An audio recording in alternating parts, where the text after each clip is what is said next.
السلام علیکم ورحمۃ اللہ۔ پیارے بھائیوں اور میری معززات ماؤں بہنوں اور بیٹیوں، بلوغ المرام کتاب الصلاۃ باب صلاۃ الاستسقاء، سبق نمبر ہے 107۔ بسم اللہ الرحمن الرحیم۔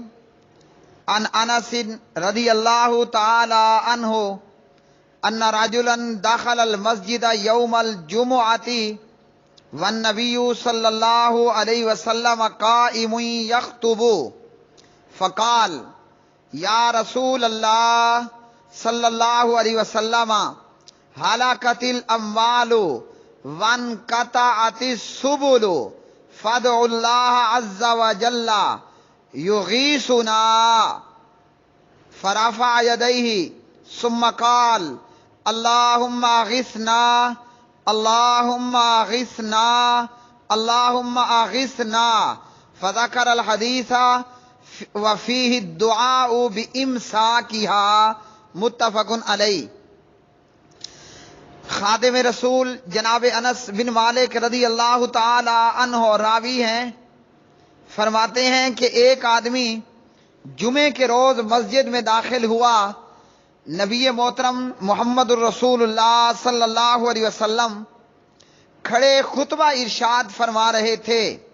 آنے والے نے آ کر کہا، اے اللہ کے رسول علیہ الصلاۃ والسلام، اموال مویشی جانور ہلاک ہو گئے، آمد و رفت کے راستے بند ہو گئے، آپ اللہ کے حضور دعا فرمائیں کہ وہ ہم پر بارش نازل فرمائے۔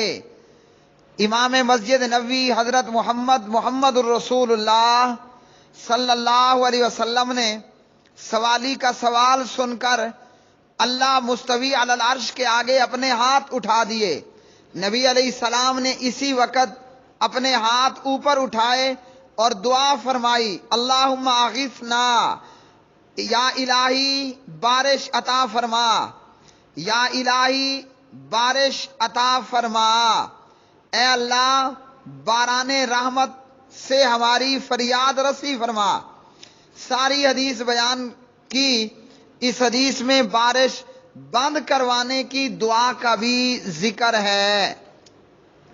میرے پیارے بھائیوں، اب اس حدیث سے ہمیں یہ معلوم ہوا کہ جب قحط سالی ہو، بارش بند ہو، مقتدی دوران خطبہ امام صاحب کو یہ کہہ سکتا ہے کہ امام صاحب بارش کے لیے دعا کیجئے۔ اور یہ معلوم ہوا خطبے کے دوران مقتدی امام سے بات کر سکتا ہے، اور یہ معلوم ہوا کہ خطبے کے دوران امام جو ہے وہ دعا بھی کر سکتا ہے۔ کہنے والے نے کہا بارش کے لیے دعا کیجئے، نبی علیہ الصلاۃ والسلام نے جو ہے وہ ہاتھ اوپر اٹھائے اور آپ نے دعا کی، اور لوگوں نے بھی ہاتھ اوپر اٹھا کر دعا کی۔ بخاری 1029۔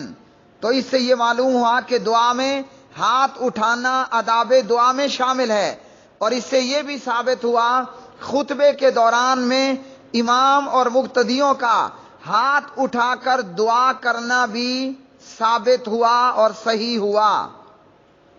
تو آنے والے نے کہا کہ دعا کیجئے۔ کیا دعا کیجئے؟ کہ مویشی ہلاک ہو گئے، یعنی پانی نہیں ہے جانوروں کے پینے کے لیے، بارش نہیں تو سبزہ اور چارہ نہیں، تو اس لیے مویشی ہلاک ہو گئے، راستے بند ہو گئے۔ اس کا مطلب یہ ہے کہ جب بارش نہیں ہے تو جانور کمزور ہیں اور چارہ ان کے کھانے کے لیے نہیں، تو یہ جانور مال مویشی جو ہے جانور سامانے تجارت لے کر آ جا نہیں سکتے، اس لیے جانوروں کے نہ ہونے کی وجہ یا کمزور ہونے کی وجہ سے راستے بند ہو گئے، یا یہ کہ چونکہ بارش نہیں اور چارہ نہیں ہے تو جانور باہر نہیں نکل سکتے، پانی اور راستے میں چارہ نہ ہونے کی وجہ سے۔ اور یہ لمبی حدیث ہے۔ پیارے نبی علیہ الصلاۃ والسلام نے دعا کی اور بارش برسنا شروع ہو گئی، یہاں تک کہ بارش ہفتے میں اتوار میں سوموار میں منگل میں بدھ میں جمعرات میں اور اگلے جمعے تک لگاتار بارش ہوتی رہی۔ اور پھر جمعے میں نبی علیہ الصلوۃ والسلام سے دعا کی گئی، دعا کروانے کے لیے کہا گیا کہ دعا کیجئے بارش رک جائے۔ نبی علیہ الصلوۃ والسلام نے بارش کے رک جانے کی دعا کی، بارش رک گئی، بادل چھٹ گئے اور سورج روشن ہو گیا۔ اس حدیث سے یہ معلوم ہوا کہ انبیاء کرام خاتم الانبیاء حضرت محمد الرسول اللہ صلی اللہ علیہ وسلم سمیت ہر چیز رب العالمین سے جو ہے وہ مانگنی چاہیے۔ پیغمبروں نے اور نبی محترم نے اللہ تعالیٰ سے دعا کی، یہ نہیں کہا کہ بادل کو کہا کہ ہاں بھائی بادل برس، بلکہ اللہ کے رسول نے، نبی علیہ الصلوۃ والسلام نے اللہ سے دعا کی کہ اے اللہ باران رحمت عطا فرما، اللہم اغثنا، الہی بارش سے ہماری فریاد رسی فرما۔ تو پیارے بھائیوں، اس حدیث سے یہ معلوم ہوا فقط بارش کے لیے دعا کرنا یہ بھی سنت ہے۔ گزشتہ حدیث کے اندر کہ آپ نے ممبر نکالنے کا حکم دیا، عیدگاہ کی طرف گئے اور وہاں جا کر نبی علیہ الصلوۃ والسلام نے دعا کی، 2 رکعت نماز پڑھائی۔ اس حدیث سے معلوم ہوا فقط بارش کے لیے دعا کر دینا یہ بھی سنت ہے۔ تو صرف دعا کرنا یہ بھی سنت، نماز اور دعا دونوں کا اہتمام کرنا یہ بھی سنت ہے۔ اگلی حدیث، ان انس رضی اللہ تعالی عنہ ان عمر رضی اللہ تعالی عنہ کان اذا کہتس تسقى بالعباس بن عبد المطلب وقال اللهم انا كنا نستسقي اليك بنبينا فتسقينا وانا نتوسل اليك بعم نبينا فاسقنا فيسقون، رواہ البخاری۔ حضرت انس بن مالک رضی اللہ تعالی عنہ راوی ہیں، فرماتے ہیں کہ حضرت عمر رضی اللہ عنہ کے خلافت کے زمانے میں جب لوگ قحط میں مبتلا ہو جاتے تو وہ حضرت عباس بن عبد المطلب کے ذریعے، عباس بن عبد المطلب کی دعا کے ذریعے بارش طلب فرماتے اور عمر یوں دعا کرتے، اے اللہ ہم تجھ سے تیرے نبی کی دعا کے ذریعے بارش طلب کرتے تھے، تو ہمیں بارش سے نواز دیتا تھا، اب ہم تیرے حضور تیرے نبی کے چچا عباس بن عبد المطلب رضی اللہ تعالی عنہ کی دعا کے ذریعے سے بارش طلب کرتے ہیں، لہذا تو ہمیں بارش عطا کر۔ اور پھر اس دعا کی قبولیت کے نتیجے میں بارش سے سیراب کر دیا جاتا تھا۔ تو پیارے بھائیوں، اس حدیث سے یہ معلوم ہوا کہ کسی کی دعا کو وسیلہ بنا کر، ان سے سفارش کرا کر بارش طلب کرنا۔ اور عمر نے کہا ہم نبی کی زندگی میں ان کی دعا اور سفارش کے ذریعے سے بارش طلب کرتے تھے۔ تو کیا معلوم ہوا؟ ذات مقصود نہیں ہے، دعا مقصود ہے۔ اور جب حضرت عمر یہ دعا پوری کر چکتے، جناب عباس بارگاہ رب العزت میں یوں عرض کرتے، الہی مصیبت اور بلائیں گناہوں کے سبب سے نازل ہوتی ہیں اور وہ توبہ کے بغیر دور نہیں ہوتی۔ اب لوگوں نے تیرے نبی کے ساتھ تعلق رکھنے اور آپ صلی اللہ علیہ وسلم کا قریبی ہونے کی وجہ سے مجھے تیری جناب میں متوجہ کیا، یہ ہمارے ہاتھ تیرے حضور اٹھے ہوئے ہیں، گناہوں سے لبریز ہیں، ہم تیری جناب میں توبہ کے ذریعے سے فریاد رسی کے طلبگار ہیں، اور تیرے حضور سر تسلیم خم کیے ہوئے اور پیشانیاں تیرے آگے جھکی ہوئی، الہی بارش نازل فرما۔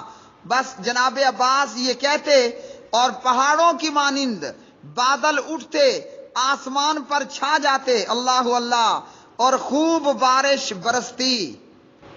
تو محترم بھائیو، اس حدیث سے یہ معلوم ہوا زندہ بزرگ سے دعا کرنا ثابت ہے، اور یہ حلال ہے اور یہ صحیح ہے۔ تو بعض لوگوں نے مردوں کو وسیلہ بنا رکھا ہوتا ہے، نبی علیہ الصلوۃ والسلام کی قبر پہ جا کر پرچیاں ڈالتے ہیں، اپنے گھروں میں پاکستان ہندوستان میں نبی علیہ الصلوۃ والسلام کو پکارتے ہیں مدد کے لیے۔ کیا معلوم ہوا؟ بارشیں بند ہوئیں، قحط ہوا، صحابہ نبی علیہ السلام کی قبر پر نہیں گئے، بلکہ نبی کے چچا عباس سے دعا کرنے کے لیے کہا۔ عباس دعا کرتے اور بارش برسنا شروع ہو جاتی۔ تو محترم بھائیو، اگر نبی حاضر و ناظر ہوتا، اگر نبی علیہ السلام مشکل کشا ہوتے، تو صحابہ نبی کی قبر پر جا کر نبی سے کہتے دعا کرائیے، دعا کیجئے، مگر معلوم ہوا صحابہ نبی کی قبر کے قریب ہوتے ہوئے نبی کی قبر پر دعا کروانے کے لیے نہیں گئے، بلکہ آپ کے چچا سے بارش کی دعا کرنے کے لیے کہا۔ تو بزرگ سے دعا کروانا ثابت ہوا، اور میتوں اور فوت شدگان کے پاس نہ جانا ثابت ہوا۔ اور اسی طرح یہ بھی معلوم ہوا بزرگ کے پاس جا کر دعا کروانی ہے، نہ کہ گھر میں بیٹھ کر بزرگ کا وسیلہ پکڑنا ہے۔ حضرت عمر باقاعدہ عباس کے پاس جاتے اور عباس رضی اللہ عنہ دعا کرتے۔ قرآن و سنت میں صرف 3 قسم کا وسیلہ جائز ہے۔ نمبر 1، وَلِلَّهِ الْأَسْمَاءُ الْحُسْنَى فَادْعُوهُ بِهَا، وَلِلَّهِ الْأَسْمَاءُ الْحُسْنَى فَادْعُوهُ، سورۃ الاعراف آیت نمبر 180۔ اللہ سبحانہ و تعالیٰ نے فرمایا اللہ کے پیارے اور خوبصورت نام ہیں، اللہ کو اس کے ناموں کے ساتھ پکارو۔ نمبر 2، اپنے نیک اعمال کا وسیلہ بنانا، جس طرح اللہ نے مومنوں کی دعا قرآن میں ذکر کی، ربنا اننا آمنا فاغفر لنا ذنوبنا وقنا عذاب النار۔ اس میں نیک عمل کا وسیلہ کہ ہم ایمان لائے، ہمیں بخش دے، ہمارے گناہوں کو بخش دے اور ہمیں عذاب سے بچا لے۔ اور اسی طرح غار میں بند ہونے والے 3 نیک آدمیوں کا واقعہ بخاری 5974، کہ ان 3 نیک بندوں نے اپنے اپنے نیک اعمال کا وسیلہ جو ہے وہ پیش کیا۔ باقی پیغمبر سے، اولیاء اللہ سے، کسی مردہ سے، میت سے دعا کروانا، پرچیاں ڈالنا، اس کو وسیلہ بنانا، یا کسی دور موجود جو ہے وہ بزرگ کو وسیلہ بنانا، یہ درست نہیں۔ تو میرے پیارے بھائیوں، آج کے سبق سے ہمیں یہ معلوم ہوا کہ بارش کے لیے فقط دعا کر دینا یہ بھی کافی ہے، اور خطیب اور مقتدیوں کا ہاتھ اٹھا کر دعا کرنا بھی درست ہے، اور بزرگ سے جا کر دعا کروانا یہ بھی درست ہے۔ تو اللہ رب العالمین ہمیں ہر عمل میں، ہر عقیدے میں، اعمال میں کتاب و سنت کو اختیار کرنے کی توفیق عطا فرمائے۔ وآخر دعوانا ان الحمد للہ رب العالمین۔